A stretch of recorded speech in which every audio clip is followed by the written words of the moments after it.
Good morning. Let's get into this month's What's Up with the Market webinar. Got a slightly different agenda today. At number one at the top of the agenda is the question, why do these generic analysis sessions at all? And it's one that was asked of Dave and I in the last portfolio considerations update we did a couple of weeks ago. So I'm going to answer that in this session.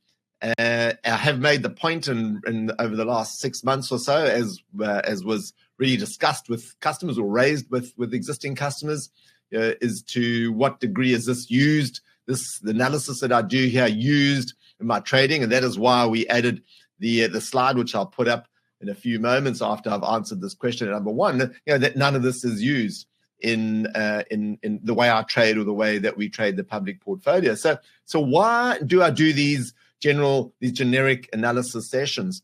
Well, the short answer is that because it's popular and keeps getting asked for, and when did it get asked for? When we stopped doing them, when I stopped doing them, and so we brought it back. So let me just qualify that, and I'm going to make a prediction in qualifying to try and make my point. Is that I know that you come along to listen to these, and the recording has quite a big hit rate as well, because you want to try and know what's going to happen. And the analysis that I do, and I'm sure the analysis that you see me do isn't the only analysis that you read up on, or that you follow from somewhere else or wherever. There's tons of apps and information and noise out there for you to confuse the hell out of yourself any which way you like. So that is the short answer. But the prediction I'm going to make is that the more you listen to this noise, and this is noise, no doubt it's part of the noise brigade, the more you're going to start forming opinions, and you're going to form in your mind expectations of what's going to happen in the future. And the more you do that, the more it takes you out of the now moment, because when you'll start projecting, and then that projection you'll then associate with something that happened in the past. And then you're going to form an opinion, a view, which is highly subjective and full of conjecture and innuendo. And then that is going to lead to a feeling, which more often than not, because you're tuned into looking for and seeking negative feelings of how things may hurt you or threaten you, and then you're going to take action accordingly. Now, not all the time, and when would you and when wouldn't you? Well, it depends on the degree of feeling, emotion that comes out of the future projection you put on your subjective view, opinion you have of what I say or anybody else says. And that takes you out of the now moment, and that takes you out of the zone. It takes you out of the flow. And what is the flow? The flow is your edge. You define your flow as your edge, your objective edge, in which you should be placing trust in. So what is the prediction I'm going to make? And this, I think, is quite profound. The prediction I'm going to make is that the more you do this, the higher the probability is that you're not going to follow your flow. You're not going to follow your edge. You're not going to follow your objective analysis of the market, which comes in through the definition of unambiguous objective criteria that are your mechanical system. And the less you follow that, or the higher the probability is that you may not even follow it at some stage, is that the higher the probability is that you are going to not follow it at the time that you most need to. And when is that time? That time will be, and this is my prediction, is that because you haven't enforced over a period of time, you haven't built a habit, you haven't got your mind reshaped, reframed, if you like, for the definition of what is right and wrong, and you haven't been able to accept all the risks in the market, is that the next really big bear market we have is going to be preceded immediately by a period of high emotional positive euphoria. And you're going to get into what Mark Douglas used to call a riskless state of mind, which means you're not going to be able to perceive the downside in the same way as you do when you're in a sideways or a down moving market. And you're going to be euphoric, and you're going to be making profits. It's just going to be like it's the easiest thing you've ever done, profit after profit, lots of green everywhere. And that's when, soon after that, the next big bear market, the next big secular bear market is going to start. And because you wouldn't have enforced the habit of staying in the flow with your objective, unambiguous mechanical system, you are not going to follow the exit signals that come at the peak of that market. And that is when you are going to experience the most pain you've ever experienced.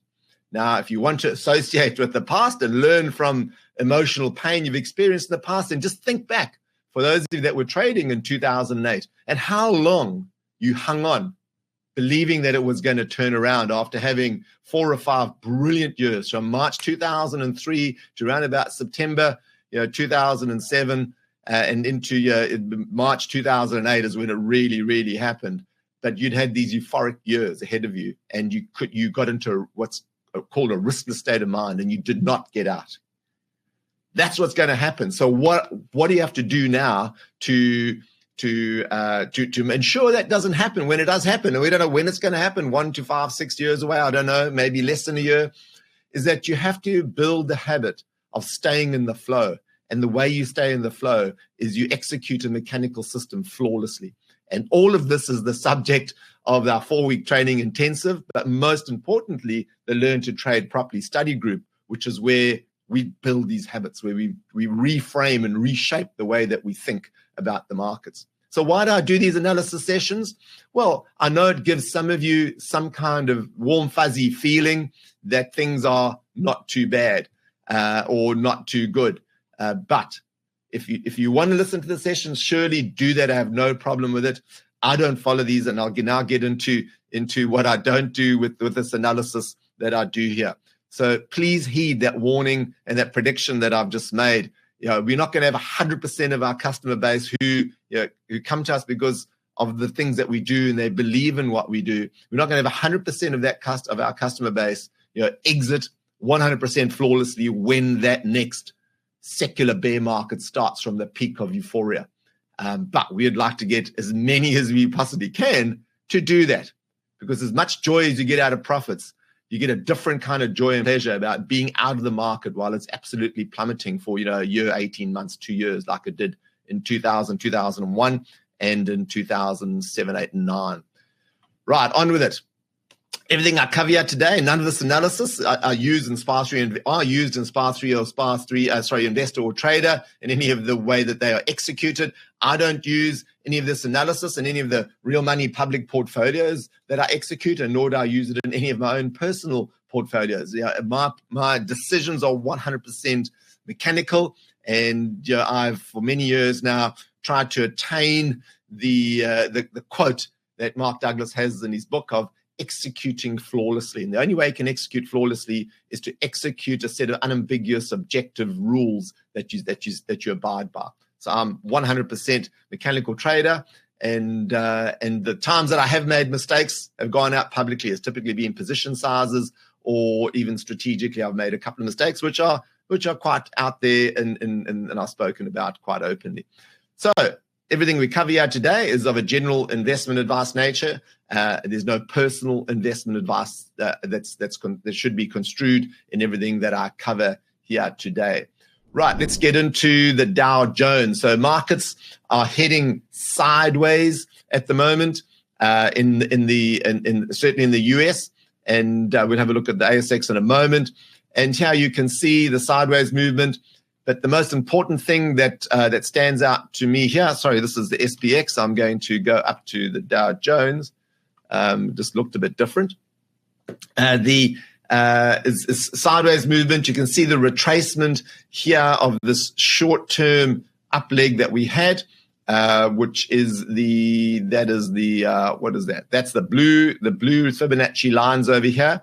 Was a 38.2% retracement, which in the short term is quite normal, but this longer term leg that's come up over here, that's come all the way from back in, when is that? That is October 22. So a good 15-month leg up is shallow. It's a 23.6% retracement, which is absolutely spot on, generic technical analysis definition of a primary bull market, shallow retracements. But we've now come up and tested the all-time high on the Dow Jones and not quite gone through it. And what we'd expect now is to have a little bit of a retracement. I'll quickly look at the swing chart to see where that retracement is. This is a 3-day retracement. So that has now completed. So there's a 3-day low that has been achieved. That's drawn that up leg. And now we have to see where this next, where the next trough is found on a 3-day swing chart. So this is behaving quite normally for a primary bull market. We can also see here that the Dow Jones, looking bottom right, is outperforming the S&P 500, which means there's a little bit of negativity around. In a more bullish primary bull market, you'd have the S&P 500 outperforming the Dow Jones, the 30 constituents. So going into the S&P 500, sideways movement here, same thing. We'll just put a swing chart on here. We've had a higher low already, found resistance at this point at the all-time high, and now in a downswing again, looking for a 3-day low trough to form, and then to see if the next leg up actually does break through to a new high. In the Fibonacci, you can see a 23 point, just over a 23.6% retracement, so a little bit shallower than the Dow of the short leg up, and the longer leg up over here is hasn't even got down to a 23.6% retracement. So I know that there's been a bit of negativity around with tariffs, et cetera. But if you hadn't heard any of that news and heard about the 50 billion wiped off the Australian market and blah noise, and all you did was just look at this chart, you would have not even known that event had happened over a couple of days, or all the predictions that are being made about the whole world coming to a standstill. So price action, we got to look at price action. I know this is generic, but even it's still more mechanical than reading the news and listening to all the hype that's out there. So at this stage, nothing untoward seen here by listening to the market and reading the charts. Okay, looking for divergence. There's a very slight divergence here on the, what is this? This is, I must just quickly, this is the advanced, this is the 52-week high low, I think it is. This is another feature over here. Let's go to the standard legend. This is the cumulative new high, new low. And sorry, those of you who don't know, if you want to hide the legend, you can just right-click compact legend, or you can right-click, go back again, right-click and get standard legend back if you want to clear the chart out for printing or whatever. So this is a slight divergence. I wouldn't be taking too much heed of this. And also on the advanced decline line, also a little bit of divergence there. We've got higher peaks on the S&P, on the S&P 500, and lower peaks on the accumulation advanced decline line. Right, no divergence to see here. This is the number of stocks above the 150-day moving average. That is, there's nothing untoward there. Looking at the US dollar, there has been this little leg up that happened here. It's supposed to happen. Markets rise while dollar falls.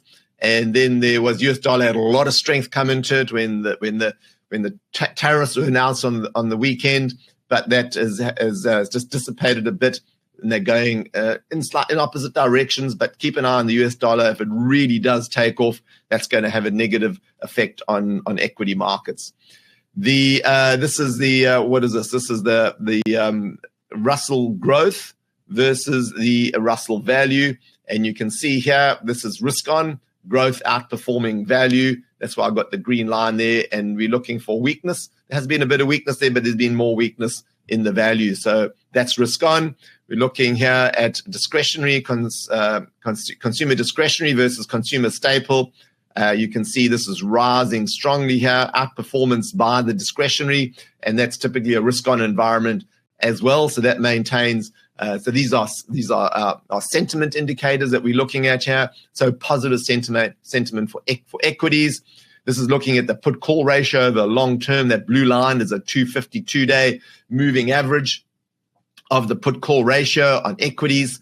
And this blue line falling over here is telling you that there are more calls being traded than puts. typically more puts, and the ratio rises in puts favor, there's more negativity around. So I know from a contrarian perspective, people say, oh, that means that it's time to take heed. Well, look how long we can stay in that form. This has been going since, that's August, so that's been some time. It's been 6 months now, and we've seen this continuing decline. So this is a risk on. This is a bullish sign to have that put call ratio falling like it is. Short term, this is 10-year treasury notes. This is yields starting to fall. And here we can starting to see the indicator turn over a bit.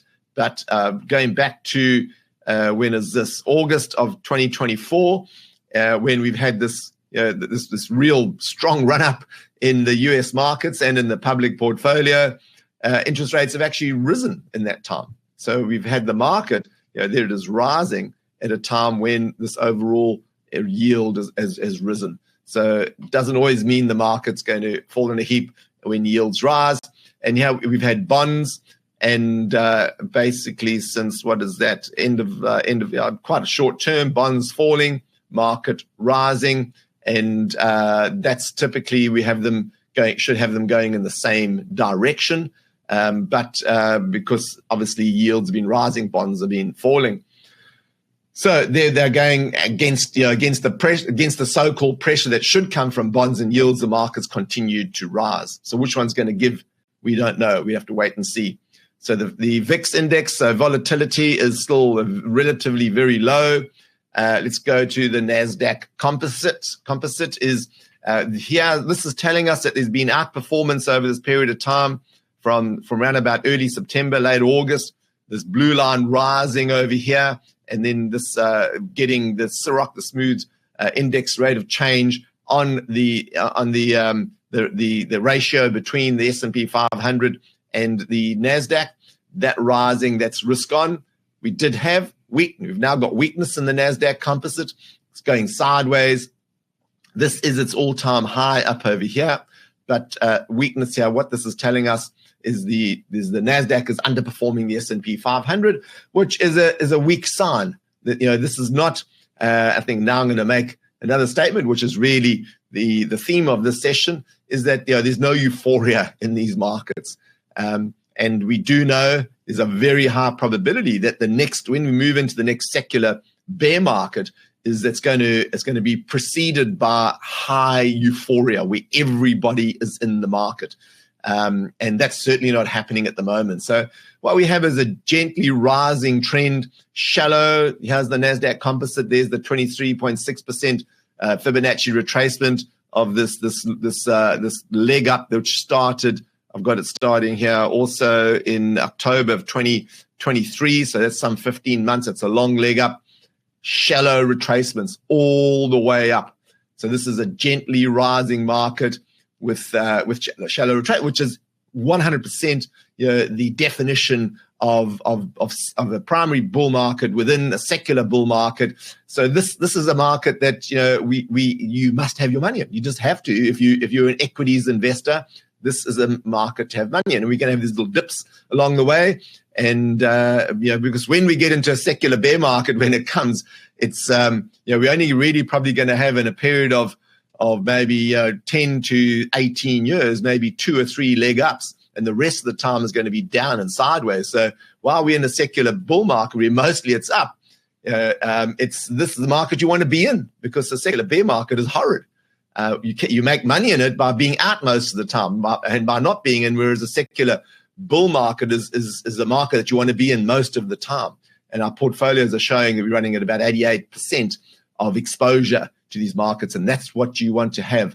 Otherwise, so it's short. People say it's not it's time in the market, not timing the market. Well, I say it's both. It's time in the market because it's an infinite game that we're playing here. It'll go on a lot longer than we have, and it went on a long time before we started playing the infinite game, and it's going to go on a long time after. We just want to be in it for that time and execute in a way that we profit for the period of time that we for the years that we can. We've got our wits about us. We've got our processes in place. We've got our mindset tuned in. That's when we want to be in it, and now is that time. If you are feeling like you're not in it for a whole bunch of reasons, then your belief systems and your habits are just not aligned with the market.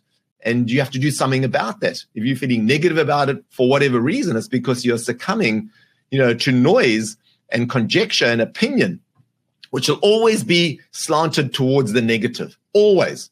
And the degree to which you are subjective and are open to that noise is the degree to which you're going to be negative about the market, and you have to reshape and reframe how you think about it, and how you define emotional pain, and how you define what winning is, and how you get confident in this environment. And there's Mark Douglas continuously said the only way he knew for 99.9% of people that he coached and trained and came across was the stepping stone. The tool was a mechanical system. Why? Because it's objective, and objectivity is a major subset of consistency. And without being objective and using unambiguous criteria, subjectivity and innuendo and noise and everything are just going to come flowing, and you're just going to open those gates wide open, and it's all that's going to flow in, and it's going to take you out of the flow. And if you're out of the flow, you're just never going to make the most of this environment, this wonderful endless stream of opportunities, called the stock market. So we look at the market here now, and where people see negativity and hear negativity, my criteria looking at this is it's positive. Why? Because we've got this long-term uptrend. It's gentle, it's not overly volatile, and we're having shallow retracements the whole way up. In secular bear markets, we don't have shallow retracements like this. We have minimum of 38.2, to 61.8 retracements. So it's much, much tougher when those retracements come and you get in and out. But we know from the last 3 secular bear markets that we've had 2 or even 3 big long leg ups of 100%, movements up in the market, even in this big wide ranging sideways market. So when that secular bear market comes, we want to make sure that we cut out at the after the euphoria, and we stay out of that first big down leg. And there'll be another one. It might take 2, it might take 3 years to get that next big down leg, a big up leg, and where you'll get a primary bull market within a secular bear market. And then we will make hay while the sun shines during a secular bear market, while everybody else is saying, oh, it's a dead cat bounce and shouldn't be in this, and then they won't get the benefit of that up leg. And then there'll be another big down leg, and we'll be out, and there'll be another big up leg, and we'll be in for that as well. But we won't know when it ends. But that's still some maybe years off, but it may not be. But we want to get ourselves prepared now, mentally and process-wise, so that when that first leg comes, we are out. We're out. And that's what we really are preparing for now. That's the main thing, having been in this secular bull market now, for nearly 11 years it's been going. So it's getting long in the tooth, the secular bull market, and anytime we could end up in the secular bear, and we want to be executing flawlessly when that happens. That's the name of the game at the moment. Right. So that's the mechanical bit that I said in the email I'd be talking about and making those points. Now let's look at the NASDAQ 100. It is an open trade. Did you note that the NASDAQ composite is closed? There's an exit signal over there, but on the NASDAQ 100 it's still open. And we can see here that we still have outperformance of the S&P 500, a little bit of down over there. And you can see the smooth indicator, the Ciroc is starting to flatten out, and it's got into the 90 zone. So we'll keep an eye on that. Obviously, it doesn't mean it's definitely going to fall and turn down, but it's getting a bit long in the tooth, but it can stay above 90 for many months. So don't try and preempt it. No, there's no divergence here on the new high, new low on the NASDAQ. And there's no convergence either on the cumulative advanced decline on the NASDAQ either. So no early warning signals there. They are breadth of market indicators. He has another breadth of market indicator. Number of stocks in the NASDAQ 100 above their 150-day moving average. And there's no divergence there either. In fact, there's probably the opposite divergence, where the number of stocks above are rising when the market is actually going sideways. So that's a positive divergence as opposed to a negative divergence. Shouldn't be seen necessarily opposite to the negative divergence and therefore be seen as bullish, but it's obviously not bearish and therefore is positive. Okay, the SOX, which is the semiconductor index, has been going sideways now for nearly a year. That's the 8th of March back there that it hit this peak. And you can see it's round about where it was nearly a year ago. You can see underperformance here. So what the semiconductor index, this is where the majority of the AI stocks, tech stocks, all those are. It's a subsect. It's a sector of the NASDAQ. And so we compare it to the NASDAQ. So this is what this relative strength line is over here. So when the NASDAQ is kind of going sideways to, at the moment, a little bit down relative to the S&P 500, and then we have a major sector of the NASDAQ going down, underperforming the NASDAQ, that's typically a risk-off type environment, particularly for speculation. So a lot of short-term traders and speculative traders have taken a pounding over this period of time because this is the sorts of stocks they would be looking at. It does have some of the mid-cap tech stocks in there as well. And there was the risk-off signal back here in, when was that? That was August of 2024. So while our portfolio has rocketed up, both in Australia and in the US, because we've been in other stocks, this sector has gone sideways. So what we want for the sun, the moon, and the stars to be lined up and ready to have a raging bull market is for these stocks to also be involved. And you can see they're not at the moment. And there's the trend that we had, the channel that went up for quite some time. And now we're having this sideways consolidation, which is a good thing. Sideways consolidation, taking a breather is brilliant for markets. What we got to look for here for the next really major up leg in the markets is a breakout to the upside. And sure, I can put some more lines on here, which I might do for the next session. But I've got a dotted line here. I haven't taken this all the way to the top there. Why? Because it's been meandering above and below this, which is still a resistance area. And you could draw a rectangle here, which is typically a consolidation and a continuation pattern.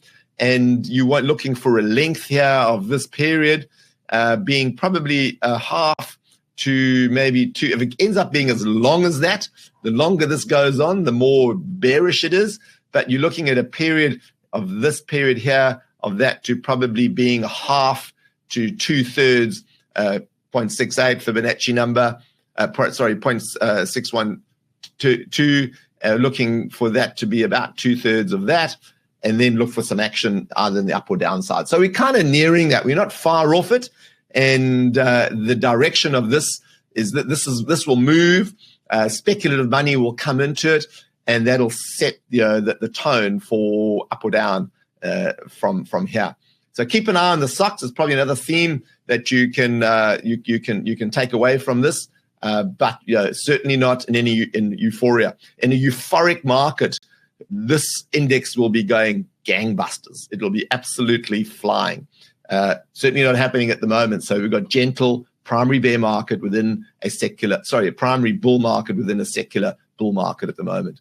Right, onto the All Ords.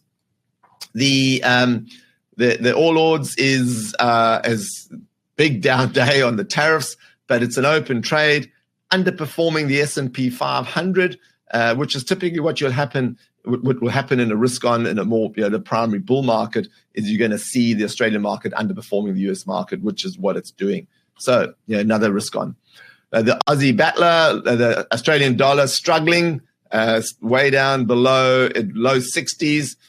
Look how much of this, if you look at this chart, which goes back to, 2000, how much of the time it's spent above where it is at the moment, it would probably be 90% of the time it's spent above where it is. So I think it's fair to say that over the last quarter of a century, the Australian dollar is oversold against the US dollar. And typically that is the Australian dollar should be seen as the share price of the country. So, and not picking on any particular one variable that makes our share price going down relative to the rest of the world, or in particular to the US. But we peaked in March of 2021, and here we are, 4 years later. That's been our share price.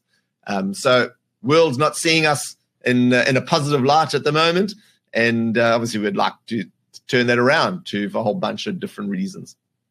Right. Lastly, here Looking at the, we're just going to look at the Nikkei. Nikkei has, not last, we look at a couple more indices. The Nikkei going sideways. This black line here is its all-time high. It just shows how, the psychology of the herd, everybody knows that. Everybody knows that. And this, just look at this meandering of around this point. It's probably going to go on for a bit longer, and at some stage it's going to resolve itself. We know just from organically it's going to resolve its way. It's going to resolve to the upside, but it could go on for a long time. Right, onto the strongest market in the world at the moment, in that stock market, not necessarily economy, is the German market. And Germany is really been going through economically a pretty tough patch where industry's leaving and all sorts of things. Prices are way worse than they are here, inflation, et cetera, et cetera. But look at the stock market; it's outperforming the American market and is going gangbusters. So it's way above its all-time high over there and doing the best. So just another proof, if you like, and I'll make the point, is that the economy and the market are never in sync. The one leads the other, and typically it's the market that leads the economy. And the good old FTSE, wow, all-time high. What's going on? It's lagged. There's the 2000. That's the secular bear market that we had breakout. So just think of how far the US markets and even the Australian market are above the all-time high that we had in that secular bear market going sideways for 13 years. Well, the FTSE is only that much above. It's been putrid. It's been the worst market. But here we find it, just a couple of bars off all-time highs. So something is going on there. The developing markets not doing that well. All-time high, Bovespa, still in a downtrend, entered the range again. The skyscraper that occurred in the Chinese market very much has been confirmed. The skyscraper, positive day yesterday. Let's see how that forms. There is a bit of resistance over there, and the wider share market in China pretty weak at the moment as well, going down. And the South African market, within this long-term trend, getting to the bottom end to near the lower channel line. And massive long-term sideways movement here been going on for about 6 or 7 years. Okay, I'm not going to spend too much time on the commodities. There has been a breakout on the CRB index. We'll have a look at gold and Bitcoin, and then we'll basically stop there. Gold has made another new breakout. It's broken out of this downward channel, upward channel formed. Brand looks sitting at all-time highs. And looking like it's going to continue going. So that is in a bull market. The breakout was way back here in March of last year, so nearly a year since it had that breakout to an all-time high. And that's how markets move. Look at that sideways. It's classic stuff.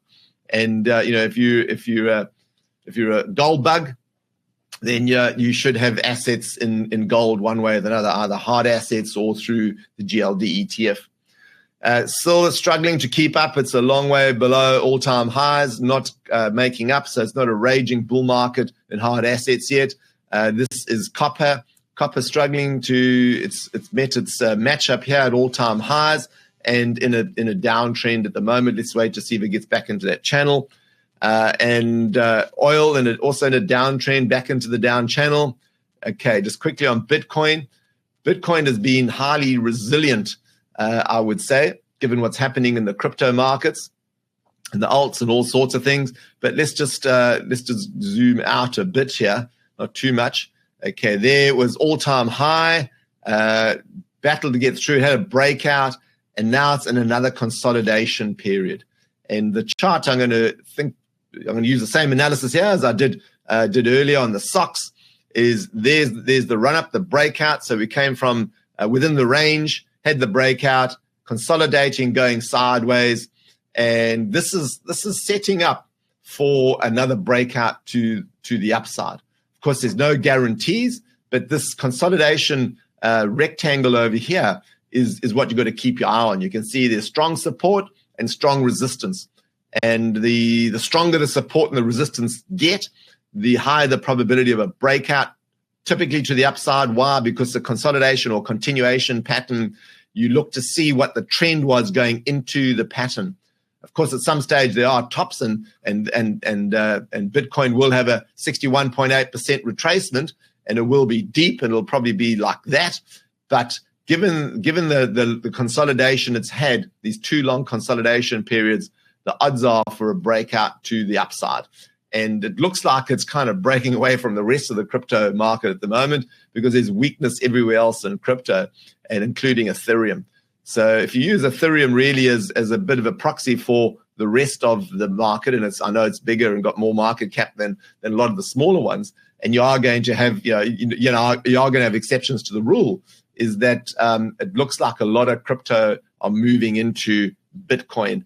And of course, there's all sorts of theories and formulations around Bitcoin. Okay, just one more to talk about uranium. It's in a downtrend and looks like it's broken below support, that support level over there, and it could go a bit weaker after a really, really strong run up. And we've got iron ore here behaving at the $90 to $95 support level. That has to hold. It's in a downtrend at the moment, as is thermal coal. It has just snuck below the support zone over here, and could go lower from here, because this is remember we've been talking about this being the support zone here, and it could go lower.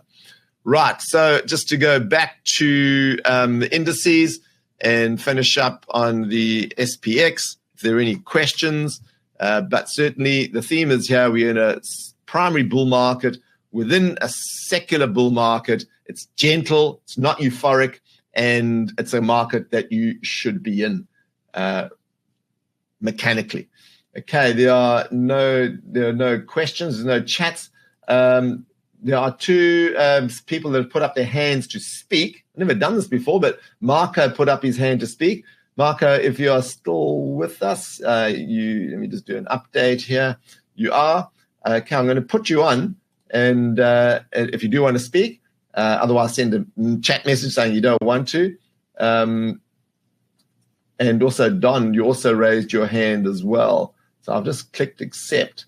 So I don't know what happens from there to speak. Maybe you've got to put on your microphone if you want to, or you can ask a question in the chat. Or maybe it was just finger trouble. Okay. Looks like it was. Thanks for your attendance. Hopefully you got the messages today. And I will put more of a mechanical slant on these in the future, and hopefully it's been beneficial to you. Right, that's going to be it. I should also mention the most recent Learn to Trade Properly study group started this week on Monday, and keep an eye out in your inbox probably 2 weeks hence, for 2 to 3 weeks hence for the next one that we're going to be running. We're busy formulating dates and things. This been highly popular, and everybody who's attended it has really raved about it. If you want to talk about your raving, certainly drop us a note, because we would like to get a lot of our customers going through it. It's turning out to be really, really significant and profound training. Okay, there's a chat. Pleasure, James. James has put a note up, so I'll finish it there. And as always, I'll wish you consistent, objective, and peaceful active investing.